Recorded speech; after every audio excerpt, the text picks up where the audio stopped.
महापंचायत में हम लोगों का मांग है कि दोषी पुलिसकर्मियों की अविलंब गिरफ्तारी हो, भरत तिवारी को शहीद का दर्जा मिले और पीड़ित परिवार के परिजनों को 1 करोड़ का मुआवजा मिले। लेकिन एफआईआर तो हो गया है। एफआईआर हुआ तो गिरफ्तारी कहाँ हुई?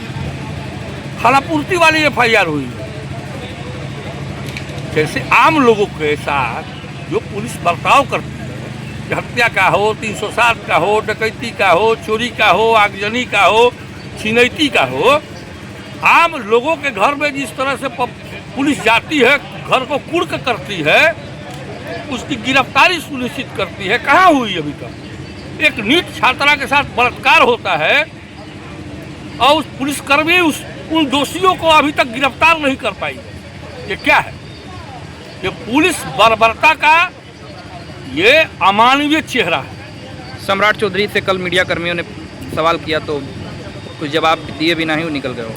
सवाल ये है, सरकार चौतरफा घिर चुकी है, उनका प्रशासन चारों तरफ से घिर चुका है, जवाबों के घेरे में सरकार है। उनके स्वयं मंत्री बयान दे रहे हैं कि ये अन्याय हुआ है उस लड़के के साथ और पुलिस अमानवीय तरीके से उसकी हत्या की।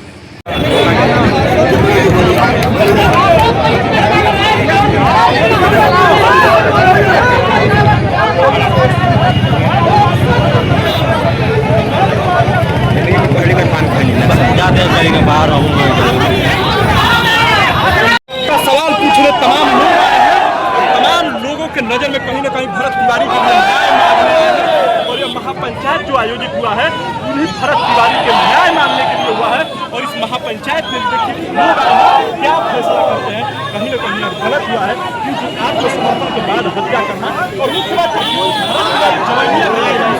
हमेशा उठाते रहते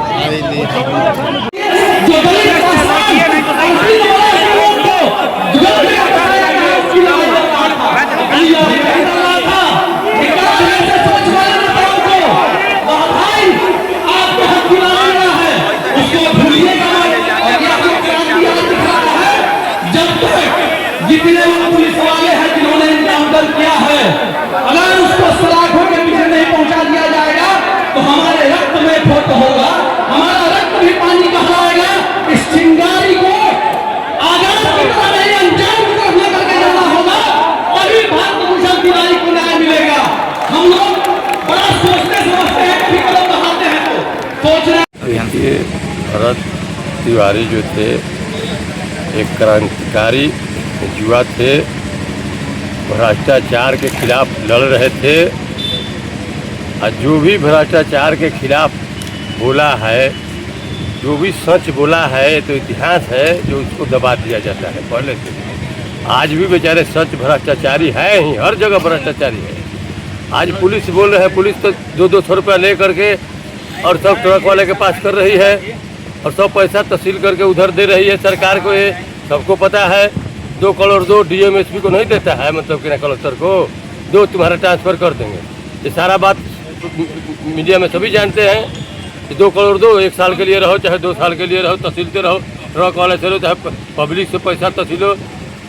ये तो धंधा हो गया है। भ्रष्टाचार तो देश में है ही, लेकिन बिहार में पार कर गया है भ्रष्टाचार। भ्रष्टाचार के फेट चढ़े हैं भरत तिवारी। हाँ, भ्रष्टाचार मतलब भ्रष्टाचारी जितने थे वो नहीं उनको चाहते थे कि हमारा भंडा खुल जाए। जितने थे मतलब जो भी थे पुलिस से लेकर के ऊपर अफसर तक जो बेईमानी कर रहे थे वो नहीं चाहते थे कि भरत तिवारी जिंदा रहे। चाहते थे जो खेला ख़त्म करो, और वो सोचते थे कि ऐसे ही खेला ख़त्म हो जाएगा, जैसे लोग के मार देता है, इधर उधर चलाता है, 2-4 दिन हल्ला गुला होता है, ख़त्म हो जाता है खेला। ऐसा ही सोचे थे पुलिस वाले। इनको पता नहीं था ये शेर के मुंह में हाथ डाल दिए हैं। अब इन पता चल जाएगा पुलिस वाले को भी, सरकार को। आपका परिचय? हमारा परिचय नारायणपुर सर्बानंद सिंह, नारायणपुर थाना भी नारायणपुर पड़ता है। और सरकार का जो बिगड़ता सिस्टम है बिहार में, सबसे धोखेबाज अगर कहीं ना कहीं है तो नीतीश कुमार है। हम लोग उन्हीं को सोचकर वोट दिए थे और जितने भी फरवर्ड ब्लॉक हैं सब उन्हीं को समझ के वोट दिए थे। वो अचानक से किसी और को बैठा देते हैं और वो ना जाना हुआ है, ना समझा हुआ है, ना इसके बारे में कुछ जानता है और डायरेक्टली कुछ भी करवा देता है। ये बहुत सरकार का ये गलत निर्णय है।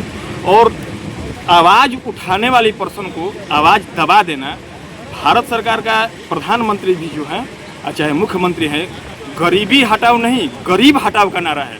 गरीब को चाहे जैसे भी शोषित करके उसको अपने आप ने आत्महत्या कर ले या मर जाए, ऑटोमेटिक गरीबी मिट जाएगी।